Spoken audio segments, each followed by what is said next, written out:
নববর্ষের দিন মা সকাল সকাল নিম হলুদ বেটে দিল, আর নিম হলুদটা মেখে নিয়ে তারপর ভালো করে মনের মতো মাংসটা রান্না করে ভুড়ি ভোজ করে নিয়ে তারপর বেরিয়ে গেলাম সোজা আক্তারের সাথে ঘুরতে। আমার সাহেব এতই শান্তশিষ্ট যে নববর্ষের প্রথম দিনেও হাতে ব্যথা পেতে ছাড়িনি, তাই সোজা ঘুরতে না গিয়ে ওষুধ দোকানে চলে গেছে ওর জন্য ভলেনি কিনতে। পাটুলির সামনে দিয়ে বেরোনোর সময় বললাম ফ্লটিং মার্কেটটা কি, আমি তো কোনোদিনই দেখিনি, শুধু শুনেছি। তারপর ও বললো চল ঘুরেই আসা যাক, তাই ফ্লটিং মার্কেটের ভেতর ঢুকে গেলাম। ঢুকে দেখলাম নৌকার ওপর কত বাজার বসেছে, আমরা জলে পড়ে যাওয়ার আগে ওখান দিয়ে বেরিয়ে গেলাম। পথে রাস্তায় একটা কাবাবের দোকান থেকে আমরা দাঁড়িয়ে পড়লাম। মাথাটা পুরোটাই গেছে, ক্রেপ ব্যান্ডের ওপর দিয়ে ভলেনি দিচ্ছে। চুলটা নিয়ে ওর পাশে বসে পড়লাম, দে হাতটা দে, আমি একটু ডক্টরি করে দিই। হায় রে ভাই, আমার হাতটা তারও পেছন মেরে দিয়ে মনে হচ্ছে।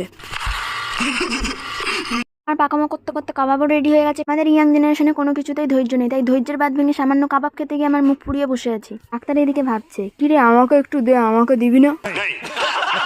তাহলে আমি কাবাবকে দাঁত খোঁচাতে খোঁচাতে বাড়ি যাই। তোমরা এরকম মিনি ব্লগ দেখার জন্য সাবস্ক্রাইব করে দিও।